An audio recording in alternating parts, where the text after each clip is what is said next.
Kali ini saya akan membahas sebuah serial donghua mengenai seorang anak jenius dalam seni bela diri. Tanpa berlama-lama langsung saja ke ceritanya. Adegan pertama diperlihatkan seekor rubah putih yang tengah berlari menghindari kejaran para pasukan yang mengincar batu pusaka yang ia bawa. Namun karena sudah terkepung, rubah tersebut memutuskan untuk meledakkan dirinya sendiri. Scene beralih ke sebuah rumah yang memperlihatkan seorang pria bernama Li Xiaowu yang tengah mabuk-mabukan. Hal ini karena pada 6 tahun yang lalu ia gagal mengalahkan petarung dari klan lain dalam sebuah turnamen antar klan yang membuatnya depresi selama bertahun-tahun. Putranya yang masih kecil bernama Lindong berlari keluar sembari mengingat masa lalu dari sang ayah pada 6 tahun silam. Pada waktu itu ayahnya bertanding di final turnamen melawan Ling Langtian, seorang petarung yang terkenal sangat kuat dari klannya. Namun ayahnya yang memikul harapan besar sayangnya bisa dikalahkan hanya dengan sekali serangan saja.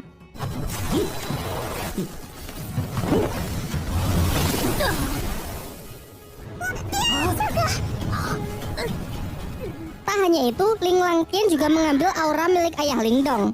Singkat cerita, beberapa tahun pun telah berlalu dan Lindong kini telah tumbuh remaja. Pada suatu ketika, ia terlibat perkelahian dengan sepupunya yang bernama Ling San bersama teman-temannya yang membuat ia terperosok ke dalam jurang. Dirinya yang sudah terbaring lemas secara kebetulan darahnya menetesi sebuah batu pusaka peninggalan rubah di awal film, membuat batu itu hancur dan ia pun terjatuh. Di dalam gelapnya tempat itu, batu tersebut memancarkan cahaya keemasan yang membuatnya terbangun. Namun saat tersadar ia merasa heran dengan tanda bercahaya yang muncul di telapak tangannya serta luka-lukanya yang sudah sembuh. Saat ia pulang, adiknya yang bernama Qing Tan datang untuk mengajaknya bermain karena tak bisa tidur. Seusai bermain, ia juga langsung pergi. Saat Lindong terlelap tidur, kejadian aneh pun terjadi kembali. Ia bermimpi berada di sebuah dimensi biru gelap yang banyak terdapat pohon bambu. Saat ia masih kebingungan, tiba-tiba ia diserang sosok misterius yang perawakannya sangat mirip dengannya. Pertarungan pun tak terhindarkan, yang memperlihatkan kekuatan mereka benar-benar seimbang.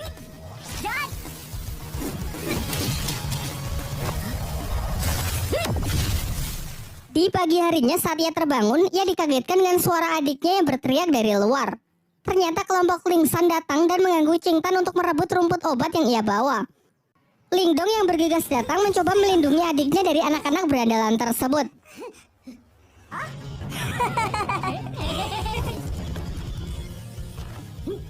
Diperlihatkan kemampuan Lindong yang sudah meningkat pesat mampu menangkis seluruh serangan dari Ling San. Hingga ia akhirnya menyadari bahwa ia telah mengaktifkan teknik rahasia yang bernama tinju 7 suara.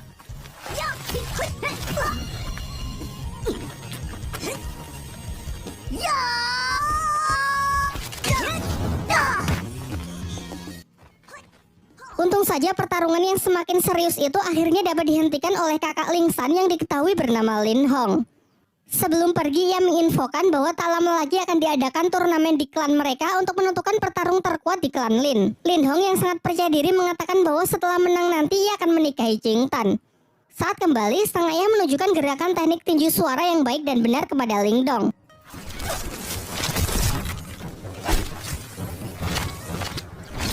Ia pun berjanji akan melatih Lindong menggunakan berbagai teknik lainnya guna mempersiapkan diri untuk mengikuti turnamen.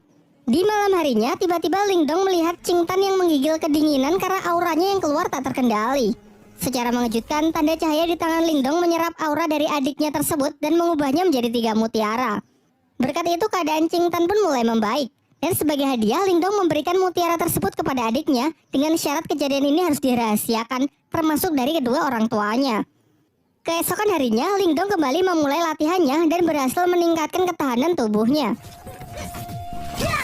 Selain itu, kini secara sadar ia bisa memasuki dimensi rubah dan tempat itu ia jadikan sebagai tempat latihan. Bayangan dirinya yang waktu itu menyerangnya sekarang bisa ia manfaatkan sebagai sparring dalam latihan bertarungnya. Singkat cerita, hari turnamen pun telah tiba. Di putaran pertama, Ling Hao bertarung melawan adiknya sendiri, yakni Ling San. Dari segi kekuatan, kecepatan maupun pengalaman bertarung jelas sang kakak lebih unggul. Di putaran kedua, Qing Tan maju sebagai penantang selanjutnya karena tak ingin dinikahi oleh Ling Hao. Namun lagi-lagi Ling Hao menunjukkan kemampuannya yang memang berada di level yang berbeda.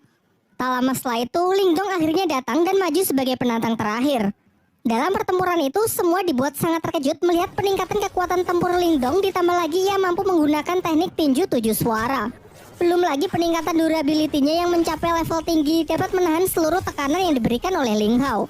Tak hanya mampu menangkis seluruh serangan dari lawannya, Lingdong yang mampu mempraktekkan latihannya di dalam dimensi lain dapat melancarkan serangan-serangannya yang secara akurat membuat Ling Hao sangat kewalahan.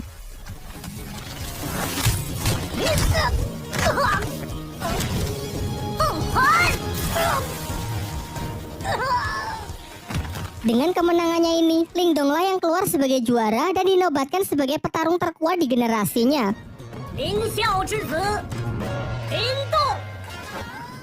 Setelah turnamen berakhir, kakek Lingdong selaku ketua klan Lin menjelaskan kepada kedua putranya bahwa dua klan tetangga, yakni klan Lei dan klan Xin akan bergabung melalui pernikahan anak-anak mereka. Hal ini lantas membuat kedua klan tersebut kini menjadi beraliansi. Kemudian ia juga memberitahukan mengenai turnamen antar klan berikutnya, yaitu perburuan hewan langka yang masih dirahasiakan. Pembicaraan pun ditutup dengan sang ketua klan yang menyuruh agar anak mereka berlatih lebih keras lagi demi mempersiapkan turnamen selanjutnya. Sementara itu, ketua klan Lei juga mempersiapkan putranya yang bernama Lily untuk mengikuti turnamen antar klan tersebut. Kekuatan dari Lily ini sangat dibanggakan oleh sang ayah karena ia telah menguasai ketahanan tubuh level atas yang siap mengalahkan petarung-petarung dari klan Lin. Singkat cerita, turnamen antar klan pun digelar. Di sini ayah Lingdong memberitahu putranya bahwa pertandingan kali ini adalah perburuan hewan langka, dan Lingdong diharuskan menaklukkan hewan langka yakni singa api yang terkenal sangat buas. Namun aturannya tak perlu sampai menangkapnya, karena Lingdong hanya perlu mengambil sisik yang berada di ujung ekor hewan tersebut agar bisa menyelesaikan pertandingan kali ini. Diperlihatkan semua peserta pun telah berkumpul, termasuk putra dari tuan rumah yakni bernama Wuyun. Di awal-awal saja ketegangan sudah terjadi di antara para peserta karena Lily yang terlalu menyombongkan dirinya. Singkatnya aturan pun dibacakan di mana mereka harus mendapatkan sisik singa api agar bisa memenangkan pertandingan dan dilarang keras untuk berusaha saling membunuh satu sama lain. Ketika Lingdong bersama adiknya berusaha menemukan singa api, ternyata Lily bersama timnya berhasil menemukannya terlebih dahulu. Namun mereka terlihat kesulitan menaklukkan hewan buas tersebut. Sementara itu dari kejauhan, Lingdong hanya mengamati mereka dan menunggu kesempatan yang tepat untuk bertindak. Sampai muncullah dari belakang tim Wuyun yang menawarkan kerjasama. Wuyun berencana menyerang si singa api saat hewan itu sudah kehabisan tenaga akibat pertarungannya melawan tim Lily. Merasa hal ini cukup menguntungkan, Lingdong pun sepakat dengan rencananya dan bersedia menjalankan kerjasama tersebut. Setelah menunggu momen yang tepat, mereka pun bersama-sama menyerang tim Lily. Lingdong menyuruh Wuyun untuk fokus kepada si singa api, sementara ialah yang akan menghadapi Lily.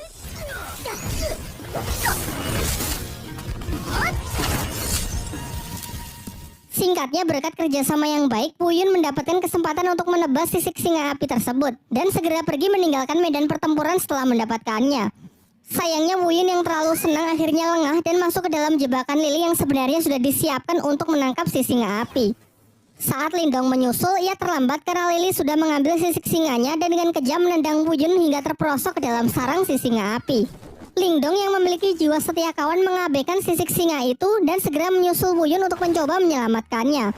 Sedangkan Lily bersama timnya telah kembali dan dengan bangga menunjukkan sisik singa api yang telah ia dapatkan. Ia juga menceritakan bahwa Wuyun dan Lingdong mungkin tak akan kembali karena sudah mati akibat kecerobohannya terpeleset jatuh ke dalam sarang si singa api.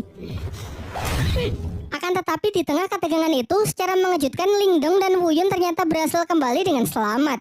Tetapi Lily tetap yakin kalau ialah pemenangnya karena telah membawa sisik si singa api. Di sini semuanya dibuat kembali terkejut melihat Lingdong dan Wuyun yang justru membawa dua anak singa api. Kemudian Lingdong menceritakan mengenai kejadian yang sesungguhnya, mengenai Lily yang sudah melanggar aturan dengan berusaha membunuhnya. Tapi setelah masuk ke dalam sarang singa api, di sana mereka malah menemukan dua anak singa api yang terlantar karena induknya mati setelah sisiknya diambil. Karena merasa kasihan, akhirnya mereka pun sepakat membawa dua hewan tersebut. Kini telah diputuskan bahwa ketiganya berhasil menyelesaikan pertandingan ini dengan baik.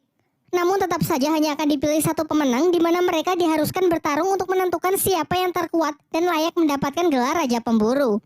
Akan tetapi ketua dari klan Lei yang sangat menginginkan bayi singa api yang merupakan hewan sangat langka, ia pun mengusulkan untuk membuat taruhan dengan pertarungan anak-anak mereka. Kesepakatannya, jika ketua Lei menang maka bayi singa Lingdong akan menjadi miliknya, dan jika ia kalah ia bersedia menyerahkan pabrik kayu milik klannya. Pernyataannya ini sontak membuat semuanya sangat terkejut karena pabrik kayu adalah aset yang sangat berharga milik klan Lei dan ia mau bertaruh demi bayi singa tersebut. Sempat terjadi kekhawatiran karena kepercayaan diri dari ketua Lei ini bukan tanpa alasan. Putranya tersebut memanglah terkenal memiliki kemampuan di atas rata-rata dari anak-anak lain. Namun Lindong menepis kekhawatiran itu dan siap menerima tantangan yang dilemparkan. Singkat cerita, pertarungan mereka pun dimulai. Di awal, Lily dengan bangga menunjukkan kalau dirinya telah mencapai kekuatan tingkat Yuan duniawi. Namun Lindong juga menunjukkan level yang sama dengan Lily yang membuat semuanya sangat terkejut. Terungkap bahwa ternyata kemarin sebelum berangkat turnamen, sang ayah memberi Lindong Mutiara Yin, yaitu semacam pil penambah aura. Diperlihatkan dalam pertarungan itu mereka pun saling menyerang dan menangkis. Mungkin karena masih belum terbiasa dengan kekuatan barunya, Lindong nampak masih kesulitan saat mengatur pola serangannya. Akan tetapi lambat laun ia berhasil mengendalikannya semakin baik untuk bisa mengimbangi Lily. Sampai ketika Lily menambah kecepatannya, barulah terlihat kembali Lindong yang dibuat kewalahan. Dengan peningkatan kekuatan yang signifikan serta teknik rahasia petir dari klannya yang tergolong tingkat atas, Lily terus melakukan pressing membuat lawannya hanya bisa bertahan. Lindong yang masih belum menyerah mencoba menyelaraskan kedua tangannya untuk menangkis dan menyerang, yang nampaknya lumayan efektif. Sedangkan Lily yang sudah terlampau kesal berniat mengakhiri pertarungan dengan sebuah teknik serangan super kuat yang mematikan. Bahkan ia sempat mendapatkan peringatan bahwa ini bukanlah pertarungan hidup dan mati. Merasa bahwa Lily tak akan menghentikan serangannya, Lindong pun segera merapalkan beberapa segel tangan untuk merilis teknik yang disebut gerbang ajaib demi mengatasi serangan yang mematikan tersebut. Dan benar saja, teknik yang digunakan Lindong telah ia upgrade ke level 2 sehingga tidak hanya mampu menghalau serangan dahsyat dari Lily, juga cukup kuat untuk menghempaskannya dan membuatnya tak sanggup untuk bangkit kembali. Dengan kekalahan putranya tersebut, dengan kesal dan terpaksa ketua klan Lei pun harus rela menepati janjinya untuk menyerahkan pabrik kayu miliknya. Lanjut ke bagian 2.